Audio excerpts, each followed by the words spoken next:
Daniela, the first thing we did is hold meetings with people from Red Cross, with the different NGOs, as I mentioned before, with the mayor of the city of La Paz, and then we didn't sleep for 7 days. We were sleeping basically only 1 hour.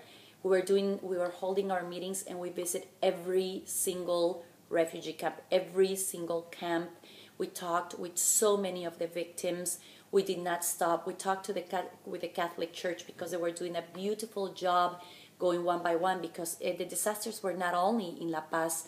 There was the major disaster because of the landslides, but the floods were absolutely crazy. We had a quarter of the country completely flooded, and it was absolutely insane that we were not declared a red emergency, and that when Japan hit a week after, for Bolivia, it was an absolute impossibility for us to get any type of help from international aid. So I had to go one by one and talk to them and understand what was their needs. And also, this is the thing that I use as much as an actress, first of all, as inspiration. When I am going to perform a character, I have to feel it in my skin and in my blood. And it helped me as well in my activism world to really understand and be in touch with the people. And for 7 days we did not sleep. We were holding meetings, doing reports. We were building a plan. We were trying to understand as well how we could help also the government to create a better plan for the post effect, because Daniela's worked with all the Katrina of New Orleans. So it was a very, very complicated week. And if you don't have the direct contact with the victims, it's almost impossible for you to really understand what is exactly that they need. Is Bolivia the only country that you help out? No, I've worked before with in silence. Most of my years were of my life. I've been always involved with indigenous in Bolivia, helping and working with them and understanding a little bit their not only their way of viewing, but also their philosophy of life. And I've created a program for homeless children. And I've worked these past 10 years with countries like Salvador, with Nicaragua, with Guatemala. But I've always done it in silence. I've always shared this program with them. And the first time that I basically went out with my name and my involvement with it was with the foundation Daniel Oporto, that we have it with Paola and Daniel, my brothers, my siblings. So, with the foundations that you created, like Carla Ortiz Foundation, who initially created that? Carla Ortiz was founded last year, in 2011, in February 2011, because of the disasters, and it's basically focused to help out people that are affected by natural disasters. Mostly our focus is only not only all the victims, but also focus on the children of the natural disasters and families in general. So that one came out then. Daniel Oporto, we founded, I believe, in 2006 we started with that, and with Quaker Bolivia I started, I believe, 2008. Yes. How many of these foundations are you a part of?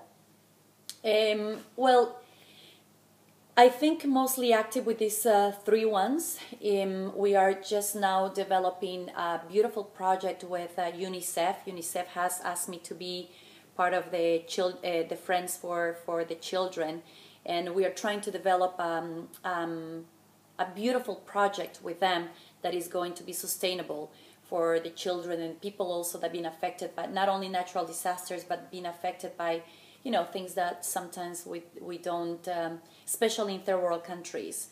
All of a sudden you don't have the ability to continue with your school, etc. So I will be announcing that one later on, probably this year, in the next 3 months. So yeah, I'm trying to now focus mostly in these three nonprofits and just try to put my most energy in them, because as we said before, even for the ones with Quaker Bolivia, I did travel and went in the Altiplano, and we took, it's far, it takes time, and you have to talk to them to really understand how their lives been impacted by these green homes as well. So it is a lot of work, and when you have a full-time work also in my career as an actress, and now I'm producing, it's a lot of responsibility. So I'm trying to be more responsible with less things of the nonprofits. When you hear about situations with kids and homelessness and disasters, what are your first thoughts? I usually think about choice, and I think that the one thing really that we can give to anybody is education, because no matter what happens to you and what you lose and what is taken away from you, one thing they can never take away from you is education.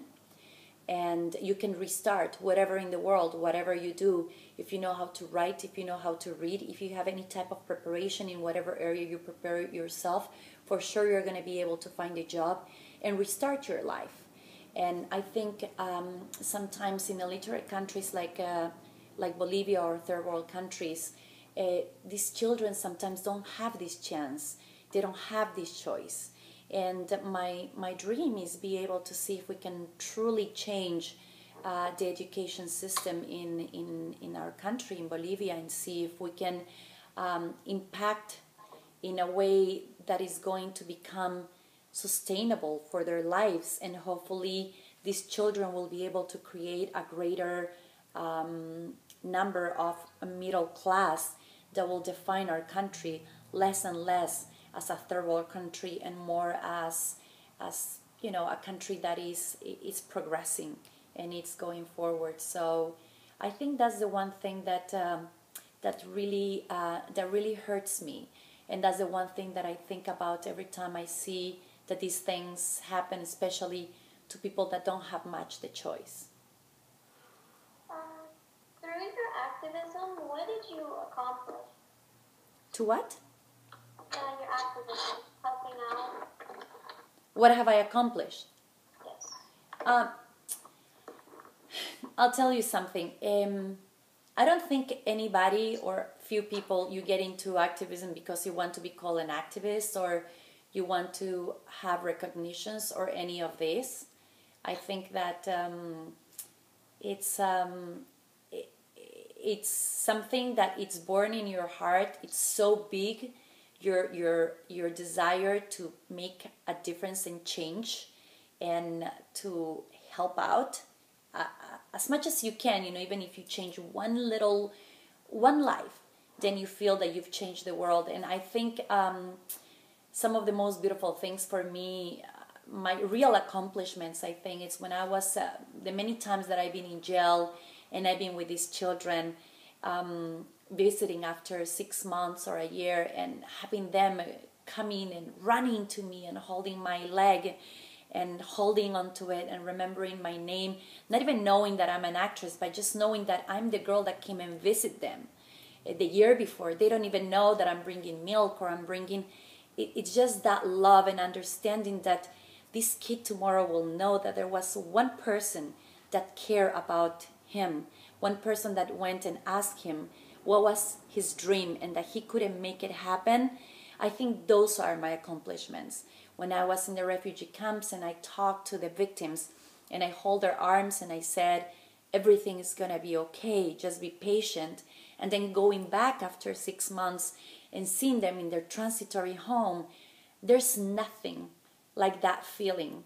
I think that's, them coming to the concert that I organized and, taking the microphone, saying thank you and see tears of happiness because they